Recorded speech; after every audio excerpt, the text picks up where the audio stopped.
వేరే అడగాలనుకుంది తను వేరే వేరే క్వశ్చన్ వేరే అడుగుతుంది నువ్వేమైనా కట్ చేసావు నాకు అర్థమైంది అమ్మాయి కట్ చేసాడు అది సంగతి. పోనీ ఇప్పుడు నేను అడగను, మీరు చెప్పండి నేనేం అడగాలనుకున్నాను. మీరు శివాజీతో సినిమా చేస్తారా అని అడగాలనుకున్నారు మీరు. అది ఒకటి, మీరు స్టోరీ వింటున్నారు కదా, నాకు కూడా ఉన్నాయి ఆ క్యారెక్టర్స్ అది సంగతి. ఇంకొక వన్ మోర్ క్వశ్చన్ అడుగుతాను తర్వాత. చెప్పమ్మా. సో ఆ స్టోరీస్లో మీరు కూడా ఏమైనా యాక్టింగ్ ఏమైనా చేసే అవకాశం బేసిక్గా నాకు యాక్ట్ చేసే టైం లేదు, నాకు నిజంగా టైం లేదు. ఎందుకంటే మీరు నమ్ముతారా నమ్మరా, నేను ఇప్పటివరకు లంచ్ చేయలేవాడ. అయ్యో, ఇంకా లంచ్ చేయాలి. శివాజీకి ఇలా వస్తానని చెప్పాను. పొద్దున్నే ఫామ్కి వెళ్ళి పనులు చూసుకొని మనాడు ఫోన్ చేయగలే డైరెక్ట్గా ఇంటికి కూడా వెళ్ళకుండా ఇక్కడికి వచ్చాను. అందుకని నేను యాక్ట్ చేస్తే అమ్మా నేను ఒక 1000 మందికి రెస్పాన్సిబిలిటీ. ఇప్పుడు నా దగ్గర 1000 మంది వర్క్ చేస్తారు. నేను షూటింగ్లో యాక్ట్ చేసుకుంటూ కూర్చుంటే నా వ్యాపారం దెబ్బతింది అనుకోండి.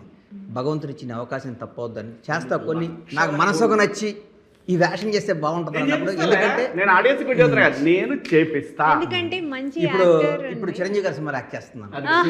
చిరంజీవి గారి సినిమా యాక్ట్ చేస్తున్నాను. నలుగురు ఎదురు నేను చేయట్లేదు, మనసుకు నచ్చి సినిమా చేస్తే బాగుంటుంది అన్న ఫీలింగ్. ఎందుకంటే మనం ఆర్టిస్ట్ అవ్వటం అనేది మన జీవితంలో ఒక పెద్ద డ్రీమ్ కదమ్మా. ఎంత డబ్బు ఉన్నా దేన్నైనా కొనుక్కున్న యాక్టర్ని ఎక్కడ కొంటాం, మనం నటనని ఎక్కడ కొంటాం. ఆ గులని తీర్చుకోవాలి కదా. తృప్తి ఉన్న వేషం వేసి ఈ వేషం వేస్తే జనంలో బాగుంటుందిరా, ఈ వేషం వేస్తే జనం నచ్చుతుందిరా. అందుకనే మీరు యాక్టర్గా నాకు ఒక వేషం కోరిక ఉందమ్మా.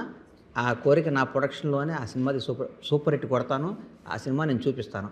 అది ఎట్లాంటి వేషం కూడా చెప్తాను. ఈవీవి గారు డైరెక్ట్ చేశాడు ఒక సినిమా, అమ్మో 1వ తారీఖు అని. LB Sriram character. అట్లాంటి క్యారెక్టర్ నేను చేసి నా బ్యానర్లో తీసి దాంట్లో అవార్డు నేను తెచ్చుకోకపోతే నా పేరు బండ్ల గణేష్ గారు. ఇది ఫిక్స్ అయిపోయింది. నా లైఫ్లో నాకు అట్లాంటి క్యారెక్టర్. ఎందుకంటే ఒక మధ్యతరగతి జీవితాలు, ఒక మధ్యతరగతి బతుకులు, ఒక మధ్యతరగతి కుటుంబం నాకు తెలుసు కాబట్టి 1వ తారీఖు వస్తుంది. ప్రపంచంలో మధ్యతరగతి అడిగి ఏది బ్లాక్ డే కదమ్మా. 1వ తారీఖే బ్లాక్ డే. 1వ తారీఖు వస్తుంటే వాడు కొనికిపోతాడు. ఇన్స్టాల్మెంట్ కట్టాలి, పిల్లల ఫీజు కట్టాలి, సామాను కొనాలి, పిల్లలకు కొనాలి, ఈఎంఐలు కట్టాలి. 1వ తారీఖు అంటే వాడికి ఒక భయంకరమైన రోజు.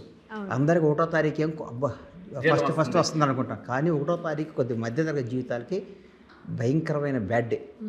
అందుకోసం ఆ 1వ తారీఖు బేస్ చేసుకొని అట్లాంటి కాన్సెప్ట్ మీద అమ్మో 1వ తారీఖు లాంటి కథ నేను చేస్తాను, దానికి అవార్డు తెచ్చుకుంటాను. తప్పకుండా అండి, ఇది మాకు హ్యాపీగా ఉంది వినడానికి. ఎందుకంటే మీరు యాక్టర్గా మాకు అలాగా పరిచయం, అండ్ తర్వాత స్టార్ ప్రొడ్యూసర్ అయినా కూడా ఆ యాక్టర్ ఎక్కడో లోపల ఉన్నారు. సో మాకు అప్పుడప్పుడు కనిపిస్తున్నా బాగుంటుంది. రెగ్యులర్గా మీరు చేయలేకపోయినా కనిపించాడు. మిలియన్ వ్యూస్ అమ్మా అది సాంగ్.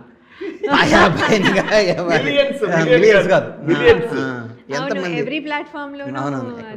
మొన్న ఇక్కడ మా పిల్లలు ఏదో పబ్కి వెళ్ళారంట, మా బాబులు ఇద్దరు. లాస్ట్ సాటర్డే గాను అంతకుముందు సాటర్డే వెళ్ళారంట. వెళ్తే పబ్బులో ఈ సాంగ్ వేస్తున్నారంట. మా కొడుకు పొద్దున్నే నాన్న రాత్రి పబ్బులో మొత్తం ఈ సాంగ్ అంటున్నారు. బాగుంది. మీరు కూడా చాలా యాక్టివ్గా అంటే మీదే కదా మొత్తం సాంగ్, మీరే మొత్తం కనిపిస్తున్నారు. శివాజీకి వాళ్ళ అబ్బాయికి థ్యాంక్స్ చెప్పాలి. వాడికి నేను ఐడియా రావడం గ్రేట్ కదా. అవునండి, బుడ్డాడికి నాకు. కానీ మీరు ఒప్పుకోవడం, అవును, కానీ మీరు ఒప్పుకోవడం కూడా మాకు నాకు. నేను శివాజీ కోసం ఏమైనా చేస్తాను. నా స్నేహితుడి కోసం శివాజీ అన్న నువ్వు నాకు ఇది చేస్తే నాకు ఇది ఉపయోగం అంటే అర్ధరాత్రి వచ్చి ఒక ఫోన్ కాల్ వేలో అర్ధరాత్రి చేసి అన్న నాకు ఇది కావాలంటే అది అయిపోద్ది అంతే. వాడు దేనికోసం అడిగాడని కూడా ఆలోచించను, ఎంత అడిగాడని ఆలోచించను. ఏదైనా అవుట్ ఆఫ్ ద వే వెళ్ళి శివాజీ కోసం నేను చేస్తానండి. నాకు శివాజీ అంటే నాకు అంత ఇష్టం, శివాజీ అంటే నాకు అంత ప్రాణం. శివాజీ బాగుండాలని కోరుకునే అసలు ఫస్ట్లో నేను ఉంటాను. శివాజీ కోసం ఏమైనా చేస్తా, అర్ధరాత్రి నిలబడి నాకు ఇష్టం.